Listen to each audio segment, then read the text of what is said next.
네, 저는 오늘 본문의 말씀을 가지고 당신도 하나님의 사람이다, 이런 제목으로 말씀을 전가하도록 하겠습니다. 우리가 이 신앙생활을 하면서 문제가 없으면 참 좋을 것 같아요. 근데 안타깝게 문제가 있어요. 제가 초등학교를 다니면서 제가 제일 싫어하는 시간이 시험 치는 시간이었어요. 시험 안 쳤으면 좋겠다. 어차피 잘 모르는 문제 푸는 것도 재미도 없고, 그 시험 푼다고 실력이 늘 것 같지도 않은데 그걸 왜 치나, 그런 생각이 들었어요. 그런데 그 시험은 왜 좋은 것이죠? 내 실력이 어느 정도인지를 보여준다는 거예요. 그리고 공부를 안 하는 사람은 모르겠지만 공부하는 사람은 그 시험 때문에 실력이 늘죠. 제가 이제 대학교에 가서 뭐 대학원 공부하고 계속 공부를 하면서 제 실력이 언제 늘었는가 봤더니 시험 때문에 늘어요. 제가 신학대학원 다닐 때 쪽지 시험을 많이 쳤는데, 쪽지 시험을 치면 이제 배웠던 분량 또는 배울 분량을 시험을 쳐요. 그러면 공부를 안 할 수가 없는 거예요. 계속 공부를 하잖아요. 그렇게 한 학기를 하고 나면 실력이 늘어 있는 거예요. 그리고 이제 뭐 중간고사, 기말고사, 또 과제 뭐 이런 게 막 있잖아요. 그런 거 하는 거 힘들죠. 힘든데 그걸 하면서 뭐가 늘죠? 실력이 늘더라고요. 여러분, 하나님께서는 우리에게 여러 가지 어려운 시험 과정을 우리 통과를 시킵니다. 근데 아까 제가 했던 것처럼 어차피 나는 공부 안 할 거다. 나는 어차피 이 과정에서 아무것도 배우려고 하는 게 없다. 나는 배째라, 나는 그냥 이대로 살란다. 그런 사람은 그 시험이 아무 유익이 없어요. 그러나 내가 정말 신앙생활을 잘하고 싶다. 내가 정말 하나님이 쓰시는 하나님의 사람이 되고 싶고, 내가 하늘나라의 상급의 주인공이 되고 싶다. 그런 마음으로 신앙생활을 하는 사람에게 있어서 시험은 굉장히 좋다는 거예요. 그 시험을 통해서 내 믿음이 자라게 되고, 내 신앙의 수준이 어느 정도 이제 평가함으로 인하여서 조금씩 더 신앙이 좋아질 수 있다는 거예요. 이 엘리야에게도 여러분의 위기가 있었습니다. 하나님께서 엘리야에게 말씀이 임하죠. 임하셔서 하는 얘기가 아합 왕에게 찾아가라. 가서요, 아합 왕에게 여호와의 말씀이 없으면 3년 6개월 동안 땅에 비가 내리지 않는다고 말해라. 이거 맞아 죽을 짓이에요. 잘못하면 맞아 죽어요. 그러나 엘리야가 하나님을 의지하고 가서 말을 했더니 신기하게 그 말을 했는데 엘리야가 안 죽어요. 그리고 하나님께서 어디로 가라고 하느냐? 그리시네가로 가라고 합니다. 그리시네가에 갔어요. 뭐 먹을 게 있나요? 뭐 물밖에 없어요. 근데 잘 보세요.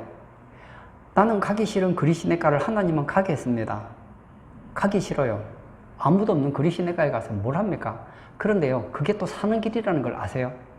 만약에 엘리야가 뭐 따로 집이 있나요? 뭐가 있나요? 아무것도 없는 가운데서 그냥 떠돌이 생활했으면요, 굶어 죽어요. 그리시네가에 갔기 때문에 안 죽을 수 있는 거예요.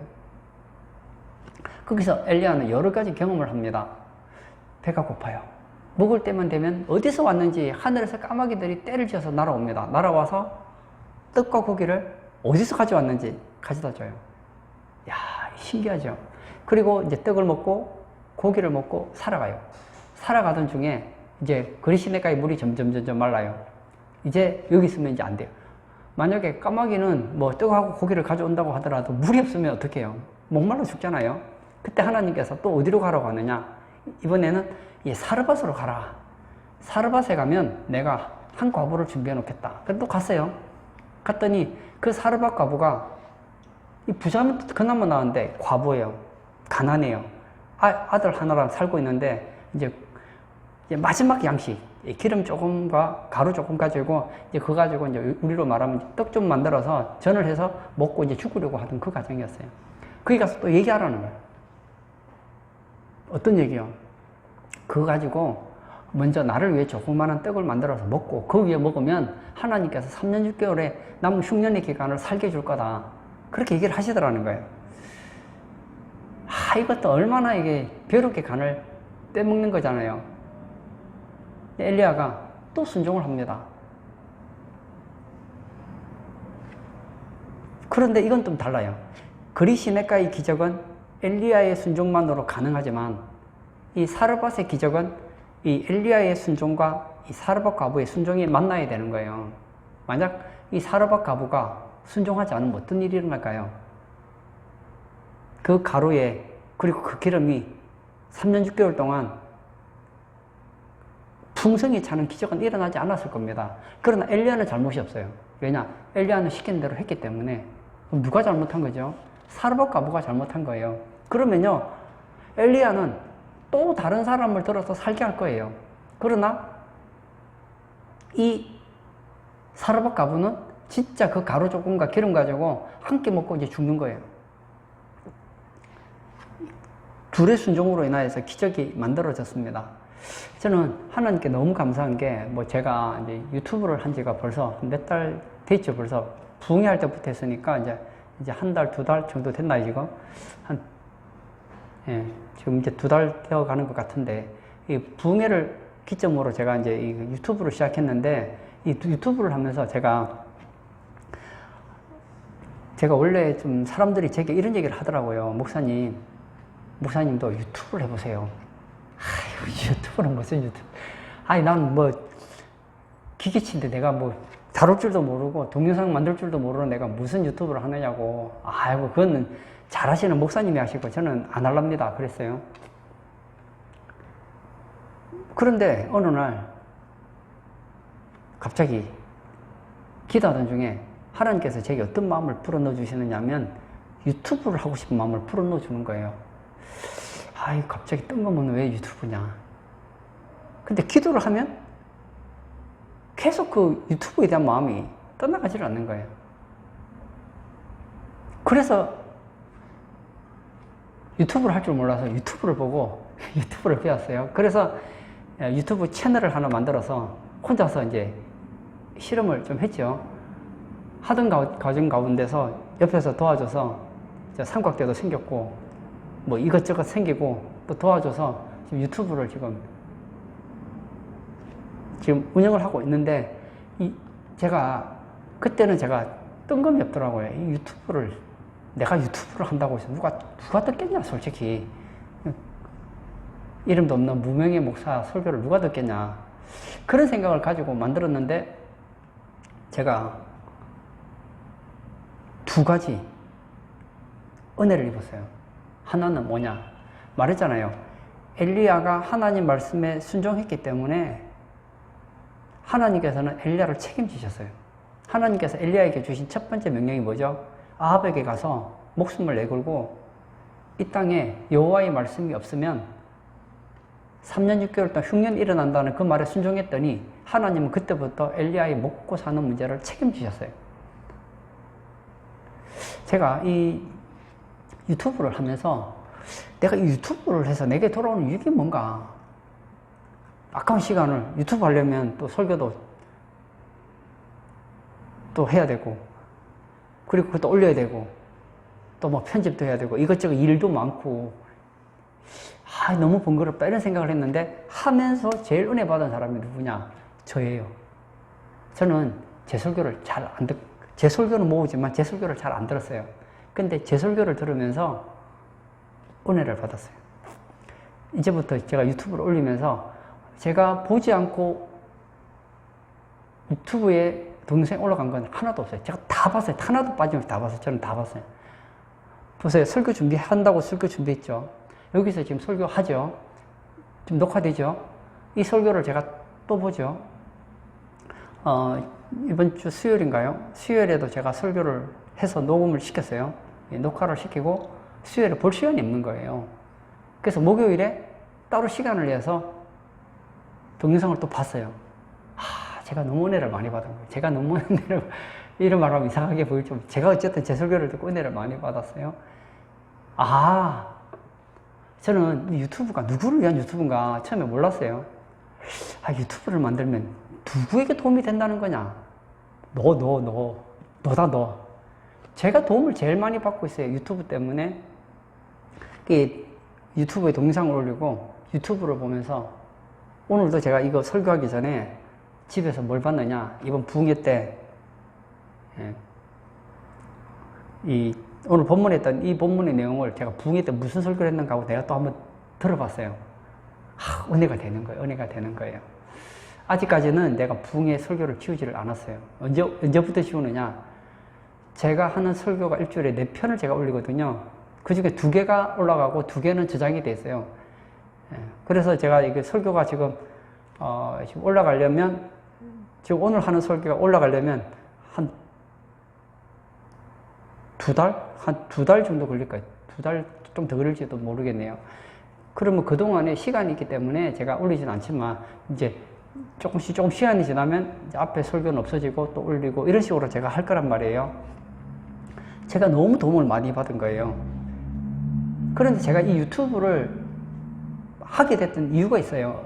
제가 혼자서 할 수 있었을까요? 못했을 겁니다. 이미 하나님께서는 저를 유튜브를 통해서 제 영혼을 회복시키게 하기 위해서 뭘 만들었느냐?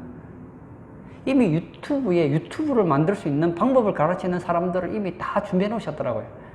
내가 하나님께 순종하겠다고 했더니 하나님께서는 다양한 방법으로 제가 유튜브를 할 수 있도록 도와주셨다는 거예요. 여러분, 제가 이 개척교회를 하면서 느끼는 게, 개척교회에서 가장 큰 위기가 뭐죠? 외부에서 교인들은 들어오지 않고, 그리고 이 교회 생활은 변함이 없고, 그러면 낙심되기가 좋거든요. 그래서 제가 한번 유튜브에 가서 얼마나 사람들이 그 유튜브를 듣나 한 번씩 봐요. 보면 또 신기하게 제가 보니까, 제가 일주일을 한번 이 그래프를 보니까 설교를 한 번도 안 들은 적은 일주일에 한 번 정도 빼고는요, 몇 명이라도 계속 와서 설교를 듣는 사람이 있더라고요. 누군지는 모르겠지만, 1차적으로는 그게 내게도 유익하지만 또 한편으로는 또 듣고 유익을 받는 사람도 있구나. 그런 생각을 가지니까 제가 힘이 나는 것 같아요. 오늘 예배 드리는 우리 성도들에게 설교하는 것도 힘이 되지만, 또 이 설교가 또 인터넷에 올라가서 그 성도들이 또 듣고 힘을 얻을 수 있다는 것에 대해서 제가 참 또 힘이 나더라고요. 엘리야가 얼마나 신났을까요? 엘리야의 말에 사르밧 과부가 순종을 했습니다. 그리고는 먹을 것이 또 해결됐어요. 이제는 기름이 계속 생산되고 기름이 계속 생산됩니다. 어떻게 나오는지는 모르겠는데 그 가루를 써도 가루가 계속 생기고, 기름을 써도 계속 기름이 나옵니다. 이제 이 집의 문제가 해결됐구나. 이제 나도 이 집에서 이제 마지막 흉년의 끝까지 있으면 되겠구나 했는데 또 문제가 터진 거예요. 그 문제가 뭐죠? 아들이 죽은 겁니다. 여러분, 이 보면 이 시험의 단계가 약간 차이가 있어요. 이 엘리야가 아합 왕에게 가는 것은 먹고 사는 것과 상관이 없어요. 뭐가 상관이 있느냐? 죽느냐 사느냐의 문제였습니다. 그리고 이 그리 시내가에 가서는 하나님께서 이 엘리야를 먹는 문제를 어떻게 책임지는가에 대한 문제였다고 한다면, 엘리야의 혼자의 문제라고 한다면, 이 사르밧 과부를 만난 사건은 이제는 엘리야의 순종과 사르밧 과부의 순종으로 인하여서 함께 살아가는 그런 문제를 해결하는 방식이었단 말이에요. 그런데 이 그리 시내가와 이 사르밧 과부를 처음 만났을 때 사건은 뭐와 관계되는 문제냐? 먹고 사는 문제였습니다. 근데 이제는 종류가 달라요. 아들이 죽은 겁니다. 이건 또 다른 문제예요. 또 다른 문제. 제가 좋아하는 야고보서 이런 말이 있죠. 너희가 여러 가지 시험을 만나거든 온전히 기쁘게 여기라. 여러 가지 시험이라는 거예요. 시험의 컬러가 각각 다르다는 거예요. 여러분, 예를 들어서 제가 더하기를 굉장히 잘해요. 그럼 더하기 문제만 나오면 잘 풀겠죠. 근데 더하기 문제만 나오는 것이 아니라 갑자기 뭐 미분도 나오고 적분도 나오고 과학 문제도 나오고 영어 문제도 나오고 화학 문제도 나온다는 거예요. 그러니까 내가 잘 풀 수 있는 유형의 시험이 온다면 이겨낼 수 있겠죠. 근데 내가 풀 수 없는 문제들도 나온다는 거예요. 어떤 사람은 다 신앙이 좋은데 어디 약하냐? 돈에 약해요. 그럼 하나님이 그 돈을 가지고 또 흔든단 말이에요. 어떤 사람은 다 좋은데 자식에게 약해요. 그럼 자식을 가지고 흔든단 말이에요. 엘리야도 보십시오. 엘리야가 다양한 시험을 경험하잖아요. 그런데 뭐라고요? 온전히 기쁘게 여기라는 거예요. 왜냐? 시험만 있는 것이 아니에요. 시험에는 문제가 있고 그 문제에는 답이 있다는 거예요. 이 여인이 엘리야에게 찾아와서 항변을 합니다. 막 원망을 하죠. 18절 한번 볼까요? 여인이 엘리야에게 이르되 하나님의 사람이여 당신이 나와 더불어 무슨 상관이 있기로 내 죄를 생각나게 하고 또 내 아들을 죽게 하려고 내게 오셨나이까. 여기 보면 참 여인이 예의가 바른 것 같아요. 하나님의 사람이여 당신이 나와 더불어 무슨 상관이 있기로 내 죄를 생각나게 하고 내 아들을 죽게 하려고 내게 오셨습니까? 제가 여쭤볼게요. 여러분, 만약에 여러분이 아들이 있는데 아들이 죽었어요. 근데 누구 때문에 죽었느냐? 엘리야 선지자 때문에 죽었어요. 그런데 엘리야 선지자에게 엘리야 선지자님, 하나님의 사람이여 왜 당신이 나와 상관이 있길래 저희 집에 오셔서 제 아들을 죽게 하셨습니까? 뭐 그런 식으로 얘기하겠느냐고요? 그렇게 하지 않겠죠. 어떻게 하겠습니까? 뭐 포부되지 않겠어요? 아니 당신 대체 뭐 하는 사람이냐고. 아들하고 나하고 잘 살고 있는데 당신이 와서 지금 우리 집안을 이렇게 어지럽게 만들면 어떡하느냐고. 당신이 정말 하나님의 사람이 맞소? 하고 막 지금 대드는 거 아니에요. 근데 성경에서는 이 내용을 아주 예의 바르게 이렇게 편집을 한 거 아니겠어요? 그때 엘리야가 어떻게 합니까? 아무 말 안 해요. 어떻게 하죠? 19절에 엘리야가 그에게 그의 아들을 달라 하여 아들을 달라고 합니다. 그리고 그 아들을 데리고 어디로 갑니까? 자기 거처하는 다락에 올라가서 자기 침상에 눕게 합니다. 그리고는 하나님 앞에 기도합니다. 이건 어떤 문제입니까? 지금까지 한 번도 경험해보지 못한 문제입니다. 여러분, 우리가 이 경험이라는 게 참 좋은 것 같아요. 이전에 경험해봤던 경험이 있으면 비슷한 문제 유형이 생기면 문제를 풀기가 쉽잖아요. 근데 전혀 다른 유형의 문제가 닥쳐오면 당황스러운 거예요. 엘리야가 지금까지 당했던 건 먹느냐의 문제였는데 이제는 죽은 아들을 가지고 지금 해결해야 되는 문제가 찾아온 거예요. 그때 엘리야가 어떻게 합니까? 그 문제를 피하지 않더라는 거예요. 하나님께서 나를 이 집에 보냈을 때는 뜻이 있다고 생각했습니다. 엘리야는 지금 하나님과 굉장히 깊은 영적 관계를 가지고 있었어요. 그래서 알았던 거예요. 아, 내가 하나님 앞에 기도하면 하나님께서 이 죽은 아들도 살릴 수 있다라고 확신을 가졌던 거예요. 그래서 어떻게 합니까? 21절에 그 아이 위에 몸을 3번 펴서 엎드리고 여호와께 부르짖어 이르되 내 하나님 여호와여 원하건대 이 아이의 혼으로 그의 몸에 돌아오게 하옵소서 하니. 얼마나 달라졌습니까? 여러분, 엘리야가 기적을 굉장히 많이 일으키는데 엘리야의 기적이 일어나는 시점이 언제인지 한번 보세요. 이때부터 보세요. 그리시 냇가에서도 기적이 일어났죠. 엘리야가 뭘 했습니까? 아무것도 한 게 없어요. 그냥 가만히 있으면 그냥 까마귀 들어오는 거예요. 그걸 보면서 엘리야가 알아요. 아, 하나님이 나를 지금 책임지고 계시는구나. 내가 하나님 말씀에 순종하면 하나님은 나를 부끄럽게 하지 않는구나.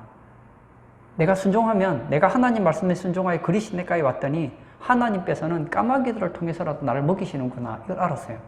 그 다음에 사르밧으로 갑니다. 한 과부를 통해서 그 과부의 기름과 그리고 가루를 통해서 또 한 가지 경험하게 합니다. 아, 하나님께서는 나를 살리기 위해서 과학을 알았는지 모르겠어요. 질량 보존의 법칙도 초월하시는구나. 아, 부족한 것을 풍성하게 채워서라도 책임져 주시는 하나님이시구나를 경험하게 된 거예요. 그 가운데서 어떤 확신을 가집니까? 하나님에 대한, 기적에 대한 하나님에 대한 확신을 가지게 되더라는 거예요. 그래서 어떻게 합니까? 죽은 아이를 향하여 그의 몸으로 돌아오게 해달라. 그렇게 기도를 했더니 아이가 살아나는 거 아닙니까? 여러분 보세요. 성경에 보면 죽었다가 살아나는 경우가 여러 번 있어요. 엘리야가 죽은 아들을 살리죠. 그 다음 엘리사가 또 살려요. 또 예수님도 살리고 베드로도 살리고 바울도 살려요. 근데 죽었던 사람을 최초로 살렸던 사람은 누구냐? 바로 엘리야. 엘리야 이전에는 죽은 사람을 살린 적이 없다니까요. 엘리사는 좀 부담이 덜 갔을지 몰라요. 왜냐? 엘리야의 갑절의 영감을 받았기 때문에 죽은 아이를 살리는 게 좀 덜 부담스러웠을지 몰라요. 엘리야는 처음이라니까요. 이것이 어디서 가능합니까? 엘리야가 지금까지 시험 과정을 거쳐가면서 하나님에 대한 신뢰가 쌓이니까 그 문제 앞에 과감하게 해결해 나갈 수 있더라는 거예요. 이전 같았으면 만약에 엘리야가 그리시 냇가 사건이 있기 전에 죽은 아이가, 만약에 아이가 죽었다. 그래서 어떻게 했을까요? 아이고 안 됐습니다. 했겠죠. 근데 이제는 달라요. 이 문제는 내가 충분히 해결할 수 있는 문제라고 확신이 들었기에, 그리고 하나님 앞에 기도하면 해결할 수 있는 문제라고 확신을 가졌기에 이제 덤벼드는 거예요. 여러분, 예수님은 누구십니까? 하나님의 아들이시고 전능하신 분 아닙니까? 그리고 사람들은 알아요. 예수님께 나아가면 어떤 병도, 심지어 죽은 자도 살아난다는 걸 알아요. 근데 안다고 해서 다 예수님 앞에 나와서 매달린 건 아니었어요. 예수님께서 이 나인이라는 곳에 하루는 길을 지나가십니다. 지나가는데 이 한 과부의 아들이 죽었어요. 오늘 본문과 비슷하죠. 죽어서 장례를 치르고 있었습니다. 예수님께서 그 여인을 보면서 말씀하시죠. 여인아, 여자야, 울지 마라. 위로를 해요. 근데 안 보이는 거예요. 죽은 아들 때문에 안 보이는 거예요. 여러분, 사실은요, 이 여자는 죽은 아들을 보면 안 돼요. 죽은 아들을 보면요, 아들은 죽어요. 진짜 죽어요. 죽었지만 이제 완전 무덤 속에 들어가면 끝나는 거예요. 그런데 여인이 정말 아들을 위해서 할 수 있는 것은 아들을 보고 우는 것이 아니라 누구를 봐야 됩니까? 예수님을 봐야 되는 거예요. 왜냐? 예수님은 죽은 아들을 살릴 수 있으니까. 근데 못 보는 거예요. 그게 그의 수준인 거예요. 거기에 반하여서 한 나병 환자가 예수님에 대한 소식을 듣습니다. 듣고 어떻게 하죠? 찾아옵니다. 나병은 요즘 뭐 우리 감기하고 좀 다르잖아요. 이 이스라엘에 보면은 이 나병이 걸리면 사람들이 볼 수 있도록 이 변이 좀 나는 나병 환자입니다라는 것을 표현할 수 있도록 옷도 턱 입고 옷도 새까맣게, 영화 같은 거 보세요. 나병 환자 걸린 사람들 뭐 옷이 딱 보면 나병 환자 같아요. 머리도 풀어헤쳐서 막 무슨 전설의 고향 같은 그런 복장을 해서, 그리고 저렇게 사람이 보이면 어떻게 해야 되느냐? 나는 부정한 사람입니다. 나는 나병 환자입니다. 내게 가까이 오지 마십시오. 말은 그렇게 하지만 그 사람들이 내게 다가오면 내가 뒤로 빠져나가야 된단 말이에요. 그런데 성경에 보니까 이 나병 환자가 예수님께 와서 꿇어 엎드렸다. 그렇게 성경은 얘기하고 있어요. 꿇어 엎드렸다는 얘기가 무슨 말이에요? 멀리 있지 않았다는 거예요. 예수님 앞에 나왔다는 거예요. 여러분, 그 당시에 나병 환자가 사람들이 있는데 그 한가운데 들어가면 어떻게 되느냐? 돌에 맞아 죽어요. 그리고는 말하죠.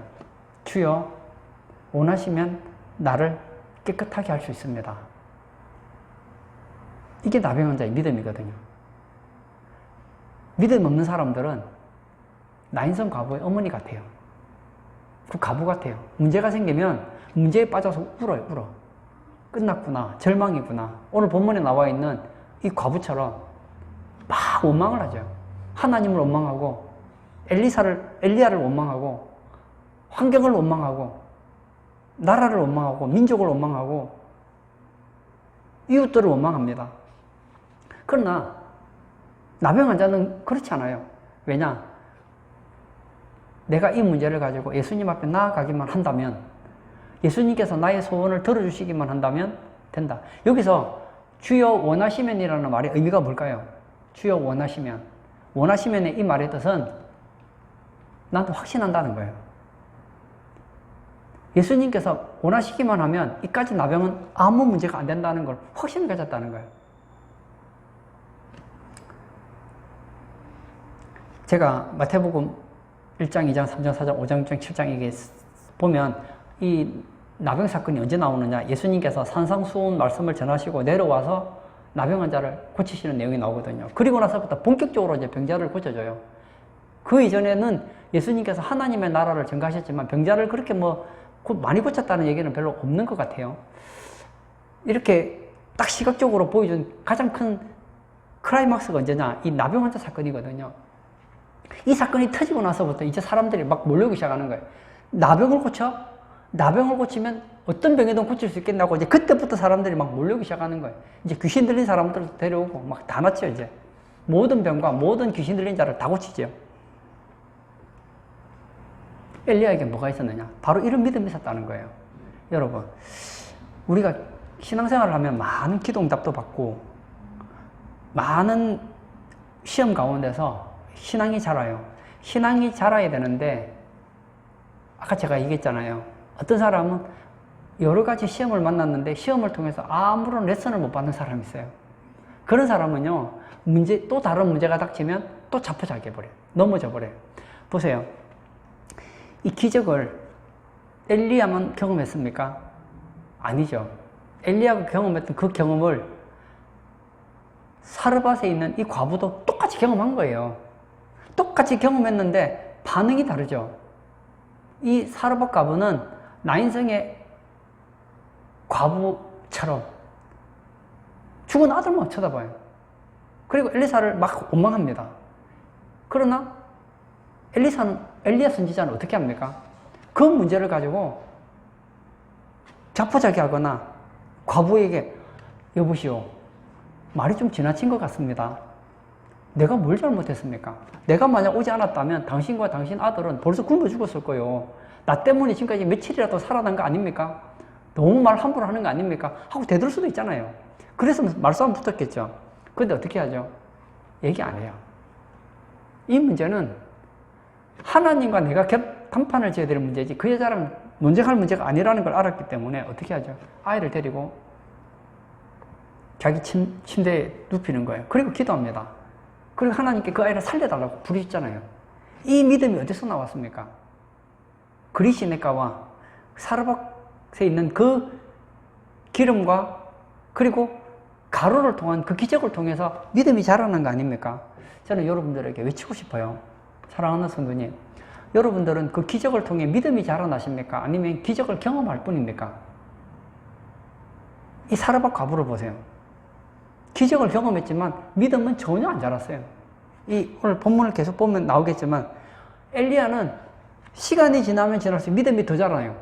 나중에 기적의 사람이 되잖아요. 근데 이 사르밧의 과부는 그냥 기적을 그냥 경험했을 뿐이에요.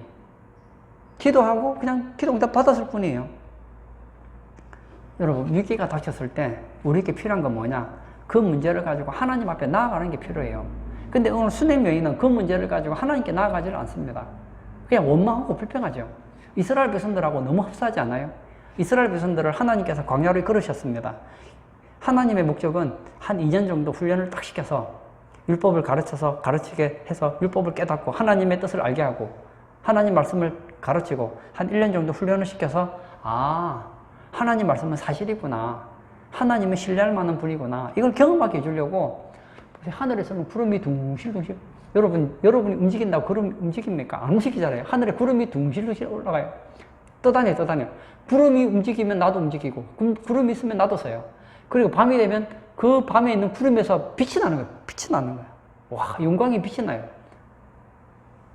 반석에서 물이 터져 나오고 아침 되면 만나가 생기고 막 배고프다 그러면 막 메추라기가 날 잡아오고 오는 이런 기적을 경험했는데도 믿음이 하나도 안 생기는 거예요. 믿음이 생기지 않으니까 또 다른 문제가 생기면 그 문제를 가지고 하나님 앞에 나가는 것이 아니라 하나님께 원망하고 하나님의 사람 모세에게 불평불만하는 걸 보지 않습니까?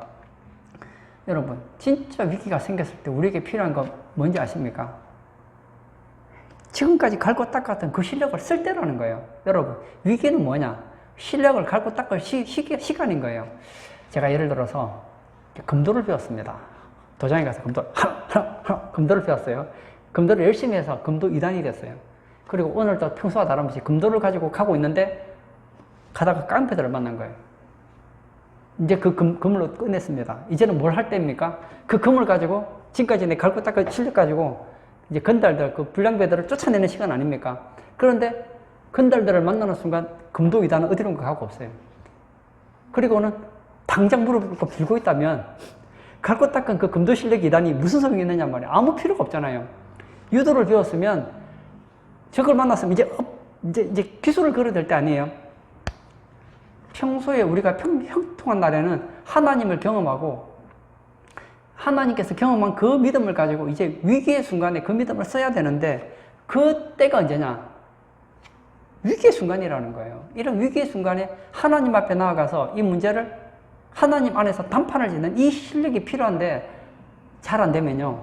문제가 생기면 하나님 앞에 나가는 것이 아니라 자포자기 해버려요. 저는 그런 청년들을 종종 봤습니다. 평소에는 참 신앙이 좋은 것 같아요. 저 청년 참 신앙이 좋구나. 그런데 문제가 생기면 교회 안 나와요.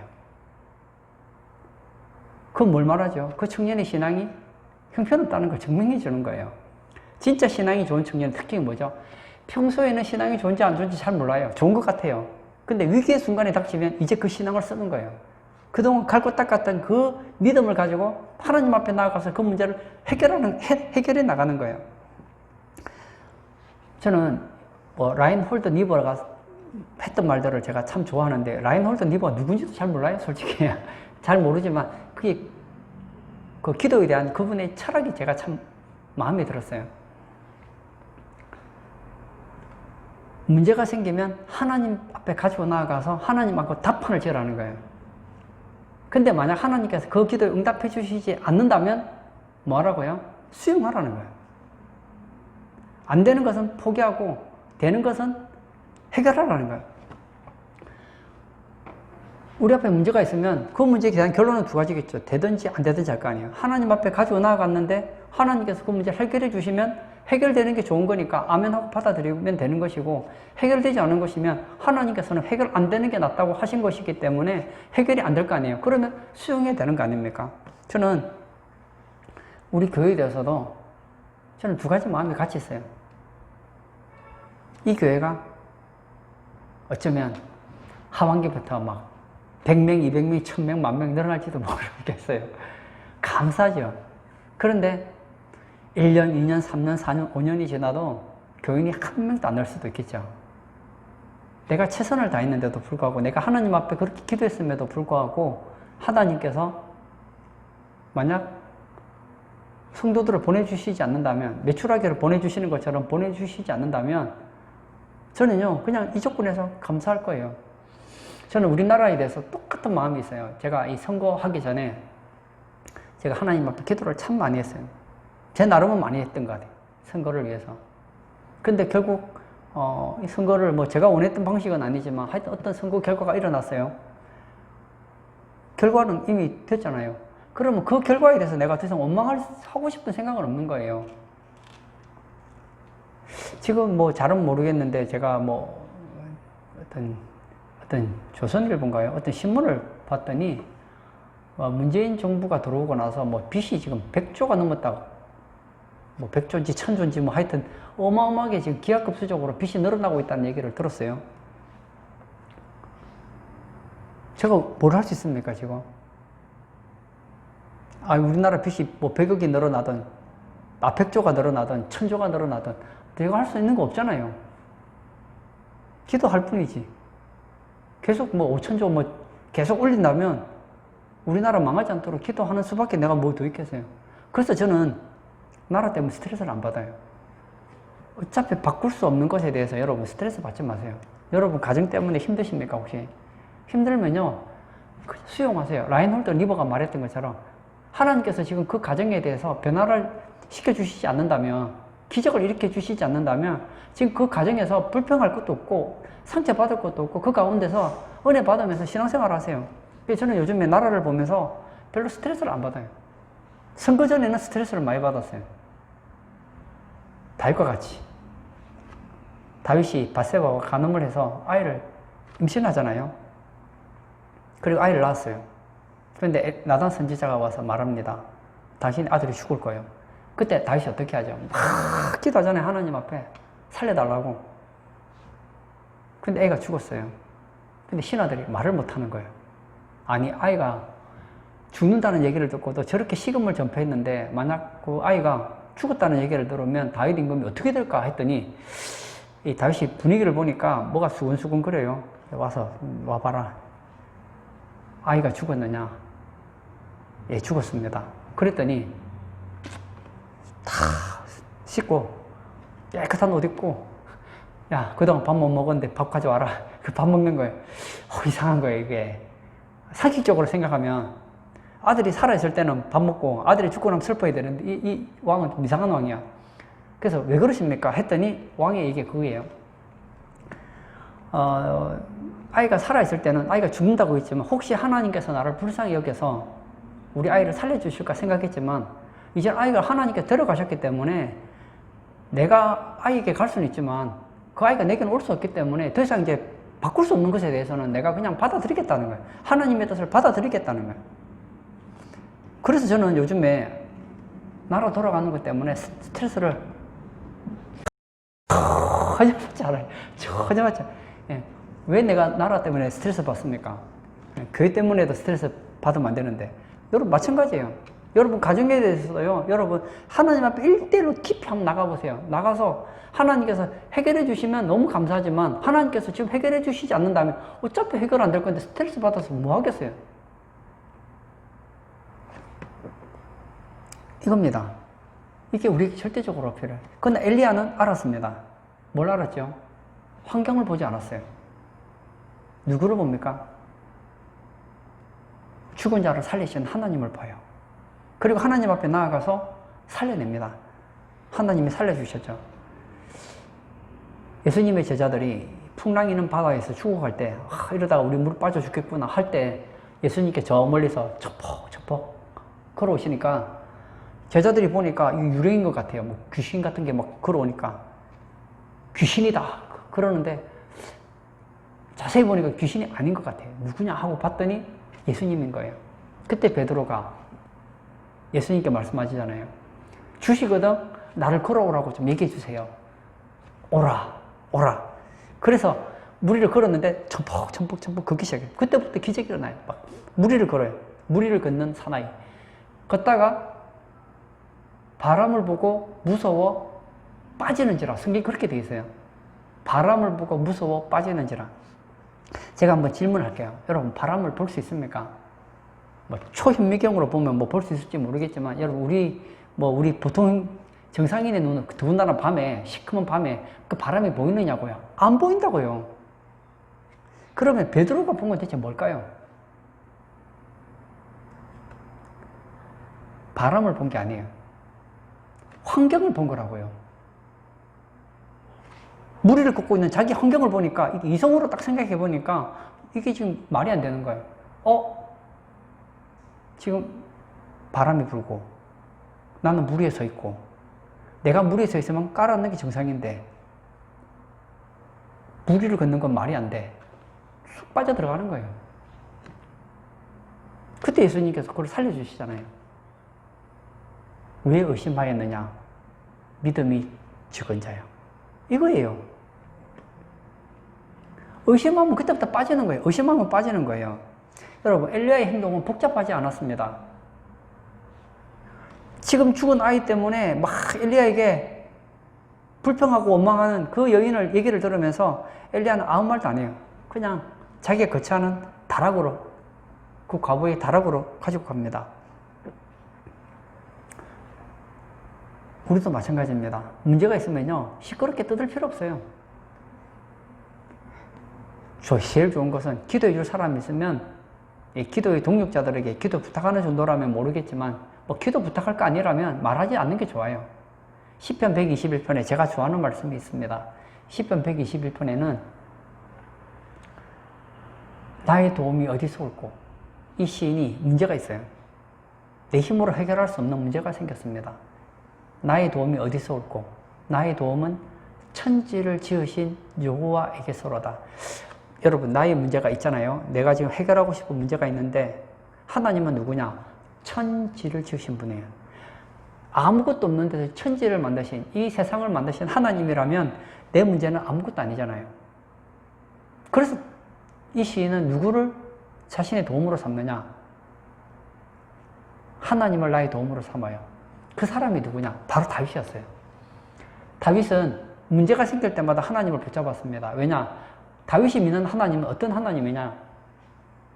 천지를 지으신 여호와시라. 그렇게 고백해요. 뿐만 아니에요. 4절에 보면 내가 믿고 있는 그 하나님은 어떤 분이냐? 그분은 졸지도 않으시고 주무시지도 않는 하나님.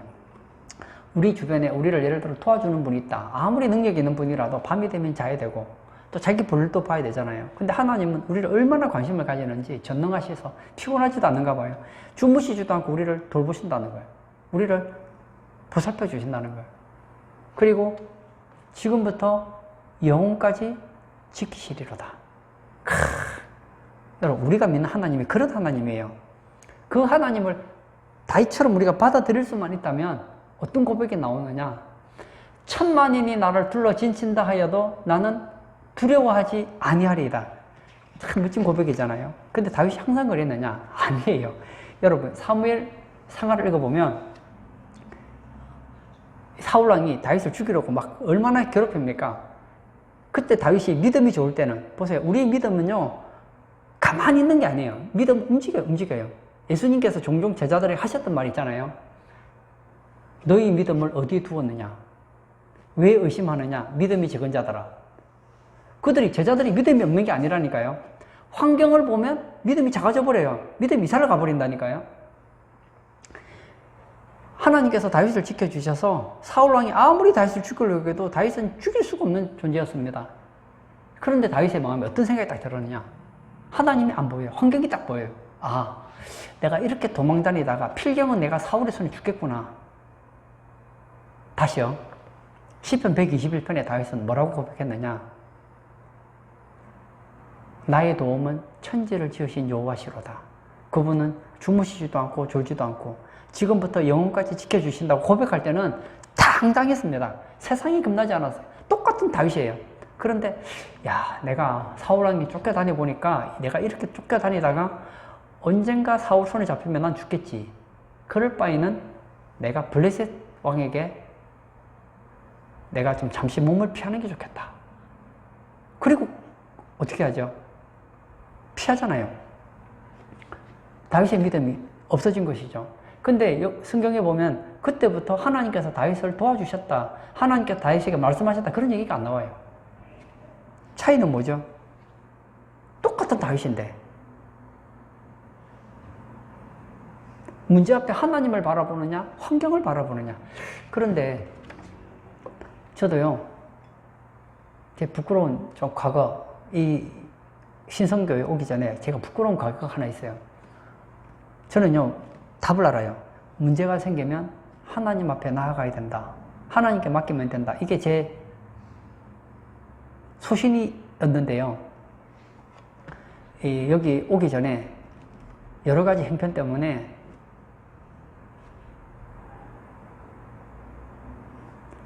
여기서 살 수 있는 보증금도 없는 가운데서 오게 된 거예요. 그래서 제가 하나님만 붙잡았어야 되는데 좀 도와줄 수 있는 사람 없는가 하고 막 찾기 시작했어요. 찾았을까요? 못 찾았을까요? 못 찾았어요.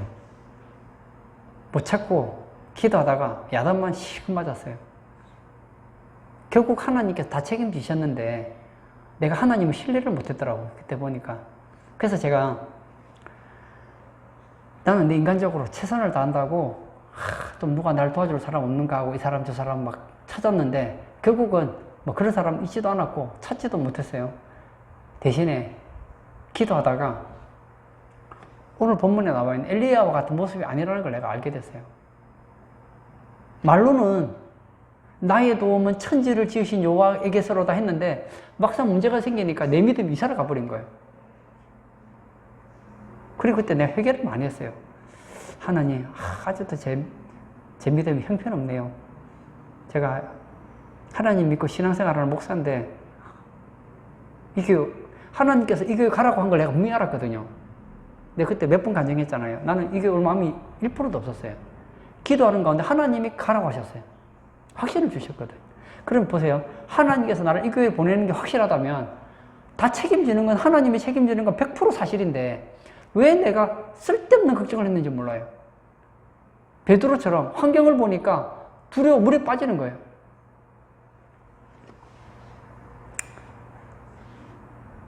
엘리야의 이 기적 이전에 엘리야는 믿음을 계속 쌓아갔다는 거예요. 여러분, 하나님의 기적을 맛보는 것은 짜릿한 경험이 아닙니다. 우리가 하나님께서 우리의 기도 응답하시는 거, 이건 기분 좋은 응답이 아니에요. 그 응답을 통하여서, 기적을 통하여서 뭐가 자라야 되느냐? 믿음이 자라야 되는 거예요. 이제 어느 정도 돼야 되느냐? 내가 생각할 때 도무지 미래가 보이지 않는 문제에 대해서도 그 문제를 가지고 하나님 앞에 나아갈 수 있는 수준이 되어야 되는 거예요. 그런데 우리가 평소에는 믿음이 그렇게 좋은데 위기가 딱 닥치면, 더군다나 내가 감당할 수 없는 문제가 닥치면 대부분 어떻게 찾느냐? 머리를 쓰는 거예요. 내 머리를 쓰는 거예요. 문제가 생겼을 때 떠드는 사람 많아요. 책임을 전가하는 사람은 많아요. 근데 그 문제를 자기가 끌어안고 엘리야처럼 그 문제를 끌어안는 사람은 참 적습니다. 예수님께서 가는 혼인잔치에 초청을 받아서 갔습니다. 거기서 혼인잔치를 하는데 포도주가 떨어진 거예요. 잔치 망한 거예요. 그 당시 결혼하는데 포도주 떨어졌다. 끝난 거예요. 끝난 거예요. 그러면 만약에 이 소문이 이제 그 사람들에게 퍼지잖아요. 그러면 이제 난리 나는 거예요. 대체 이 결혼하는 집은 대체 뭘 한 거냐 하고 난리 났을 거예요. 근데 그 소식을 가장 먼저 알았던 사람 중에 한 사람이 누구냐? 마리아였어요. 이 마리아가 아마도 이 결혼 예식과 관련되는 어떤 사람과 관계가 있었는지는 잘 모르겠지만 여하튼 한 가지 이야기를 듣게 됩니다. 어떤 정보를 알게 되느냐? 지금 포도주가 떨어져서 위기 가운데 있다는 걸 알게 되었어요. 그때 이 여인이 어떻게 하죠? 마리아가 그 사람 찾아가서 당신 제정신이요? 지금 결혼식을 하려면 넉넉하게 준비를 해. 이렇게 늦게 하면 어떡하냐고 하고 따졌습니까? 아니에요. 그 얘기를 듣자마자 어떻게 하죠? 예수님께 나아갑니다. 포도주가 없다. 어쩌라고요? 좀 도와줘. 그거 아니에요. 여자여 나와 무슨 상관이 있나이까? 그때 마리아가 또 포기 안 해요. 하인들을 불러요. 주께서 무슨 말씀하시든지 순종해. 바톤을 예수님께 넘겨버린 거예요. 예수님이 만약 포도주 만들어 주시지 않으시면 그냥 포도주 없는 데서 망하는 것이고, 예수님께서 포도주 만들어 주시면 그러면 결혼식은 잘 되는 거 아니겠어요? 여러분, 믿음이 뭐예요? 믿음은 내가 원하는 걸 만들어내는 게 믿음이 아니라니까요. 저는 나병 환자를 참 좋아해요. 주여 원하시면 나병을 깨끗하게 고칠 수 있습니다. 무슨 얘기예요? 저는 주님이 내 병을 고칠 수 있는 능력이 있다는 걸 저는 확신합니다.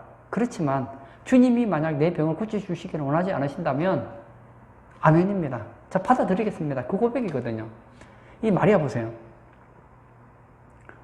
주여, 어머니, 여자여, 아니 포도주 없는 게 나랑 무슨 상관이 있습니까?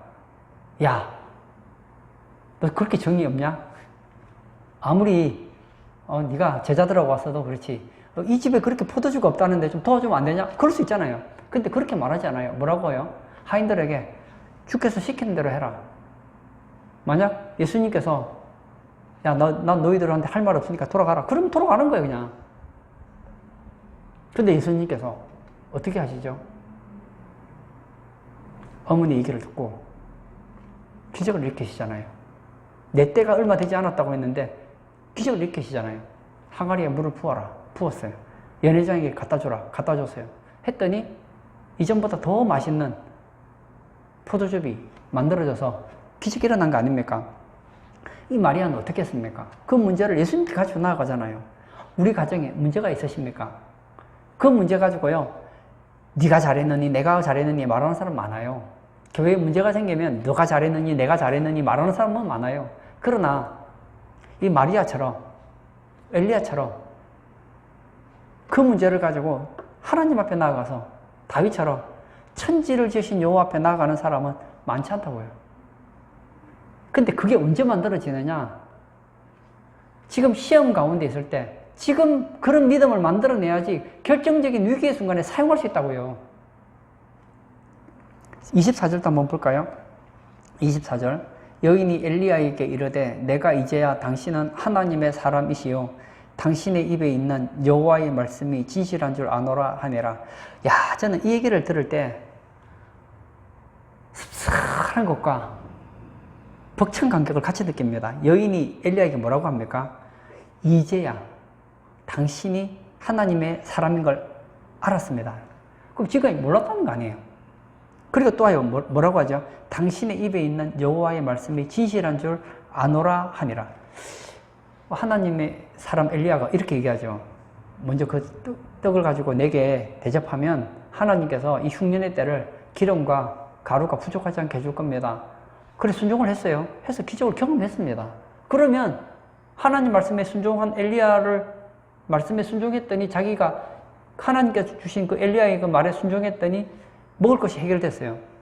그러면 이 사람은 하나님의 사람이 100% 확실한 거 아닙니까? 그리고 엘리야의 입에 있는 그 말은 하나님 말씀이 확실한 거잖아요.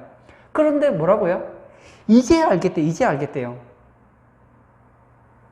그래서 제가 얘기하는 게 기적에 취하지 말라는 거예요. 여러분, 기도 응답에 취하지 마십시오. 기도 응답은 좋은 것이지만 기도 응답에 빠져가지고 기도 응답에만 취하다 보면요, 이렇게 된다니까요. 기도 응답을 경험했는데 하나님 말씀이 진실한 줄을 모른다니까요. 하나님께서는 이 사르밧에 보내서 어떻게 하시죠? 한 가지 놀라운 사건을 일으키십니다. 이 죽은 아이를 살리게 함으로써 이 사르밧 과부로 하여금 어떤 고백을 받아내게 합니까? 당신은 하나님의 사람이십니다. 멋지지 않아요?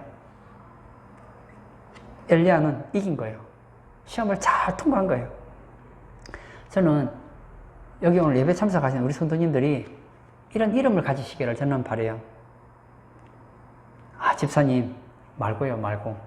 교회에서 아, 청년부 회장님 그런 얘기 말고요. 장로님 말고요. 목사님 그거 말고요. 당신은 하나님의 사람입니다. 야, 이런 고백 들을 수 있으면 얼마나 좋을까. 표현은 달라요. 표현은 다르지만 세상 가운데서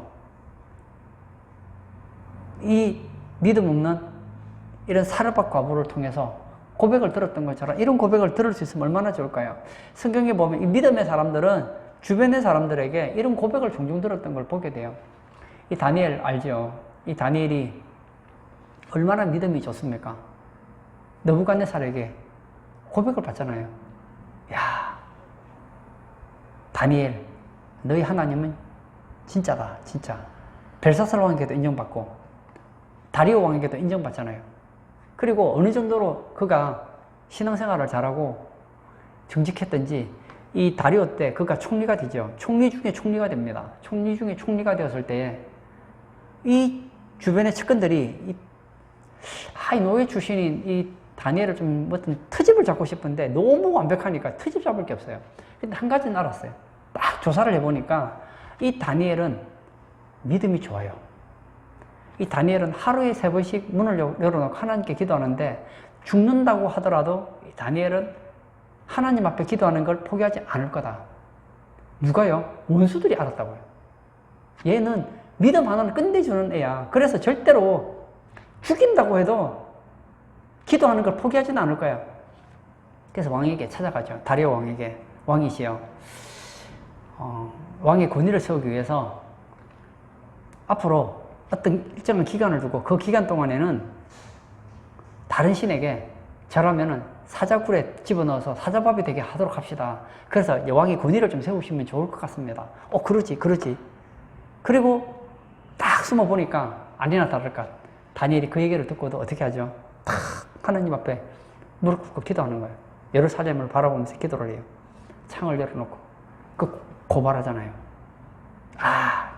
다리오 왕 깨달아요. 이것들이 지금 나를 속였구나. 근데 왕의 금령은 바꿀 수가 없으니까 그래서 사자굴에 던져지잖아요. 하나님이 사자굴에 들어갔는데 사자 입을 막아서 죽지 않게 하죠. 그리고 또 어떻게 하죠? 다리오 왕으로 하여금 다니엘은 정말 하나님의 사람이라는 그런 고백을 받게 하잖아요. 요셉은 어떻습니까? 요셉은 형들에게 미움을 받아서 노예로 팔려가잖아요. 근데 이 보디발 장군이 요셉을 보면서 알았어요. 하나님이 함께하는 사람이다. 하나님이 요셉과 함께 하심으로 그가 하는 모든 일에 범사에 형통케 한다는 것을 하나님 믿지도 않는 보디발 장군이 알았단 말이에요. 표현은 다르죠. 그렇지만 분명한 것은 주변의 사람들이 보면서 한 가지는 알아요. 저 사람은 하나님과 동행하는 사람이구나. 그는 하나님이 쓰시는 사람이구나. 하나님이 그를 책임지는구나. 이건 알았단 말이에요. 저는 우리 성도님들이 그런 성도들이 되었으면 좋겠어요. 교회에서든 가정에서든 직장에서든 제가 볼 때 아직은 좀 약간 부족할 것 같아요. 약간 부족해요. 2%가 부족하지만 조금 더 신앙이 자라나셔서 주변의 사람들이 여러분을 좋아하든 좋아하지 않든 여러분을 시기하든 미워하든 딱 보면서 알아야 되는 거예요. 야, 쟤 믿음 하나는 끝내주네. 쟤는 진짜 하나님 사랑하는 사람이네. 쟤는 정말 하나님이 함께하는 사람이네.